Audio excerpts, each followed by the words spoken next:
Hi, everybody. Roger Emerson here. I have the pleasure of doing a little breakout session on the ukulele.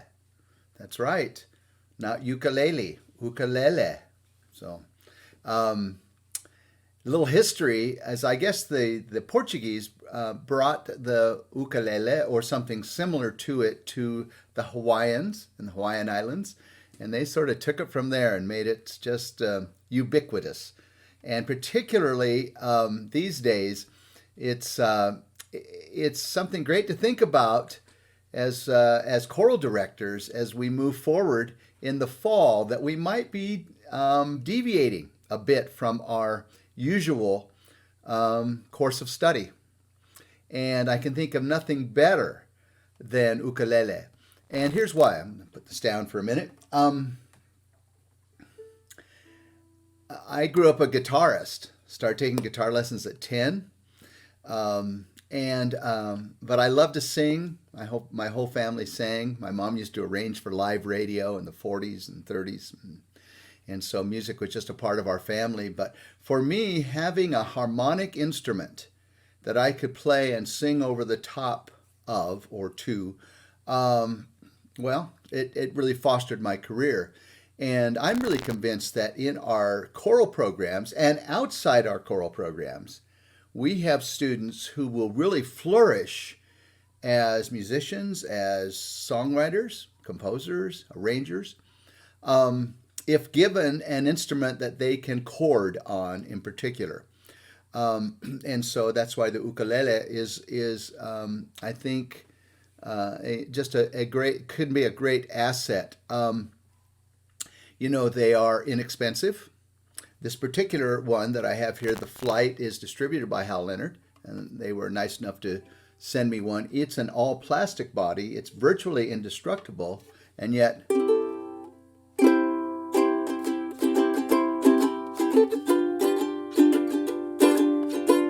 it's got a pretty good sound. And it would be perfect for school use because it's very true. It stays in tune well. It has the mechanical tuning mechanisms, and they come in different colors, and they run about $49 retail from your favorite music retailer. So, but what I want to tell you is that maybe doing ukulele really excites you. I hope it does. Maybe some of you it scares you.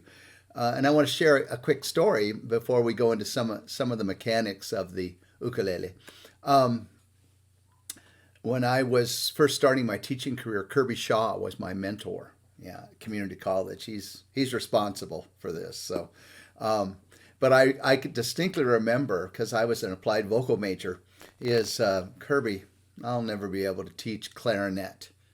And he said to me, yes, you will. You'll get a book, you'll get an instrument, and you'll stay a week ahead of the kids. And so if that be the case, if it scares you, take the advice from Kirby Shaw.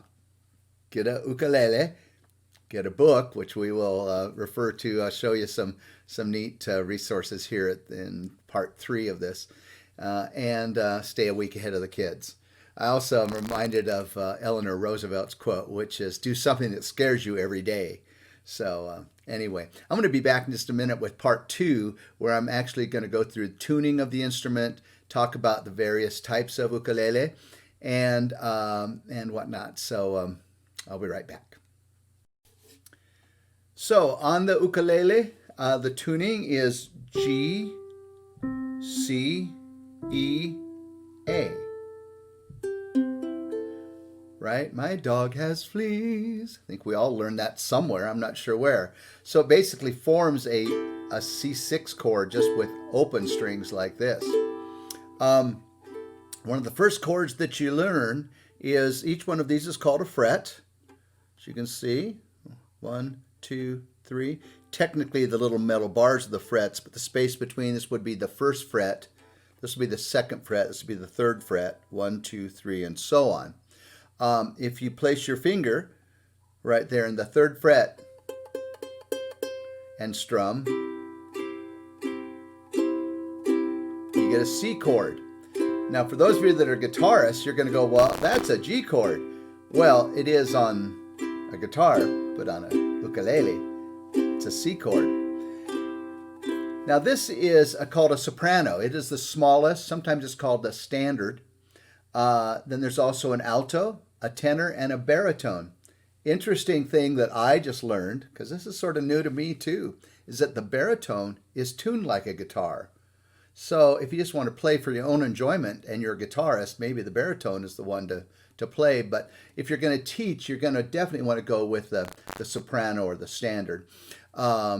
Price point as well, being a little lower. Again, this is the flight one. There's several good ones. This one is an all plastic body, but it still sounds really good. And again, it's pretty indestructible, comes with a carrying case and all those kinds of things. So I'm going to do this little tune for you. Now I'm using my thumb in downward strums. You could use the back of the nails, 1 and 2. Ultimately, you'll probably use a combination thereof. The flesh of the thumb is just a little bit mellower. But are you strumming? Are you strumming? Yes, I am. Yes, I am. I play ukulele. I play ukulele. Watch me jam. Watch me jam. All one chord. Not a bad place to start. Nice steady beat. Lots of things you can teach through the ukulele. You can teach obviously harmony and rhythm. And you can also teach single notes, which is, even if you just learn a scale of basic quarter notes and eighth notes, it's just a great way to introduce music fundamentals in sort of a painless way.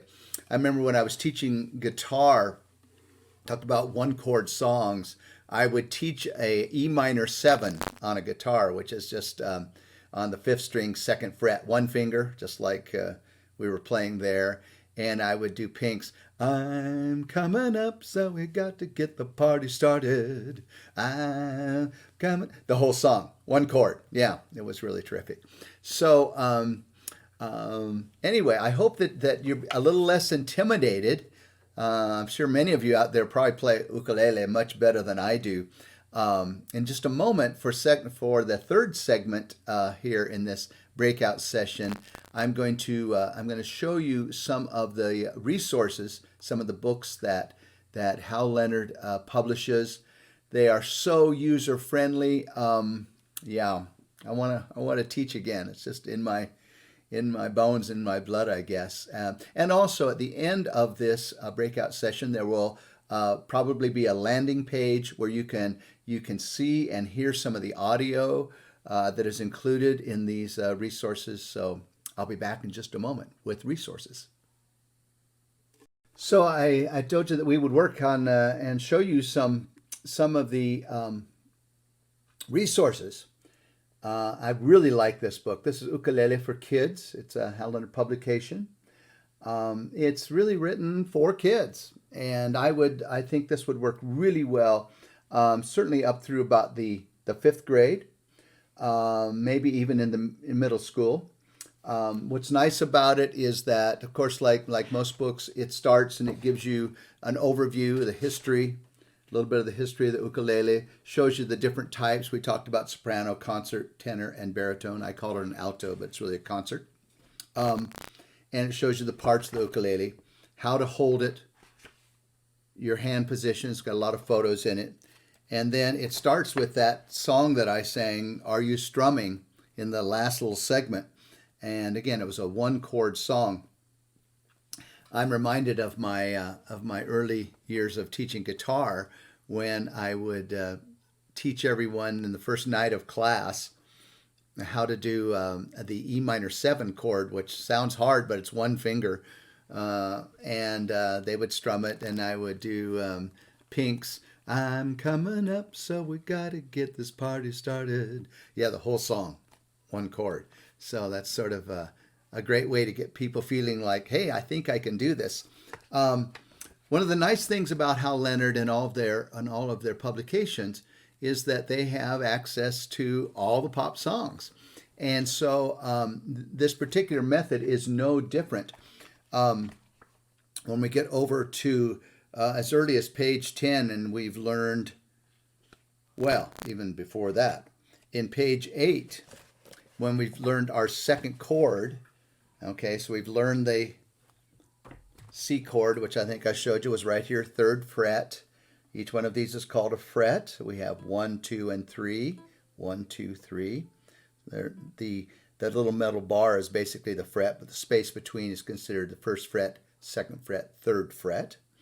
One finger there, right? And that was our C chord. And then here and here, 2nd fret and 1st fret, we have basically our F chord. So we have the 1 chord and the 4 chord, right? Just like that. I would also recommend, notice where my thumb placement is. It's right here. I'm going to show you. I would be cautious of kids palming the neck. You want to make sure that your fingers are really sort of out in front and that your thumb is behind so that you have a lot of room to move. Not as important on a small instrument like this, but when you get into, say, a guitar or a bigger instrument, then you want to have as many fingers out in front and not palmed as possible. So, in this case, talking about copyrights and Hal Leonard, Yellow Submarine.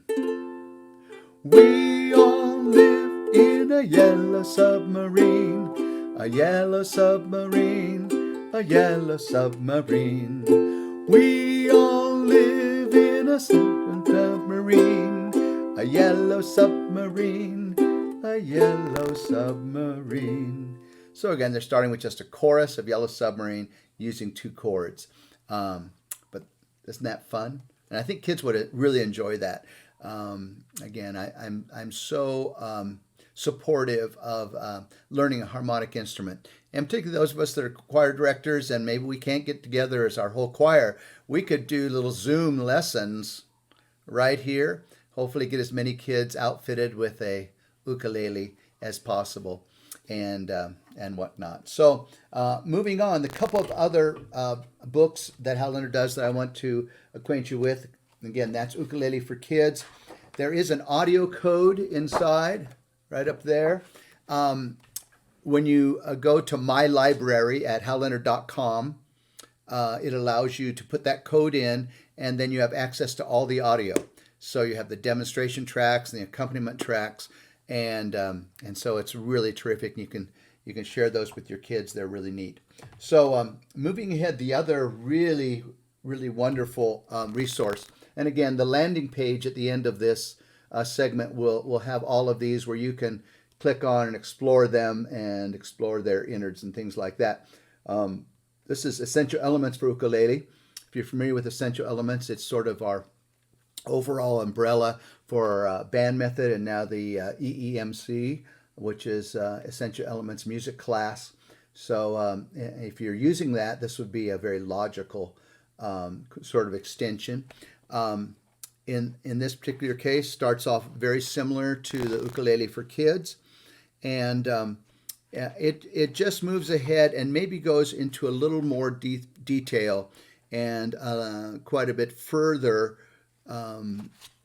is with teaching more and more chords and more songs. And so this is the Essential Elements for Ukulele. And I think this might be better for the little bit older kids, middle school on up. And then the third book is this Ukulele Method Book 1 by Lil Rev, who is a concertizing artist there in the Milwaukee area, the home of Hal Leonard. And this is really neat too. Again, he's got a lot of history on the ukulele. This particular book starts with notation and then goes to chords. So again, I think of it for maybe a little bit older student. Of course, you could always start with the chords and then come back and do the individual notes. And again, audio access for this is available with a code for all the demonstration tracks that go with that. So to sort of close, do something that scares you every day. If you haven't done ukulele, it's time to dive in, and I know that at least the fall will be probably a little different than what we choral music educators are used to. but we can still build relationships. We can still teach music fundamentals. We can still encouraging singing, which is a wonderful thing to do because, after choir, if they don't participate in an adult choir, community choir, they can still sing around the campfire at home, family, entertain themselves using the ukulele. So I hope this has been helpful and maybe entertaining too. And I just wish you all the best moving forward. And we'll see you next time. Bye-bye.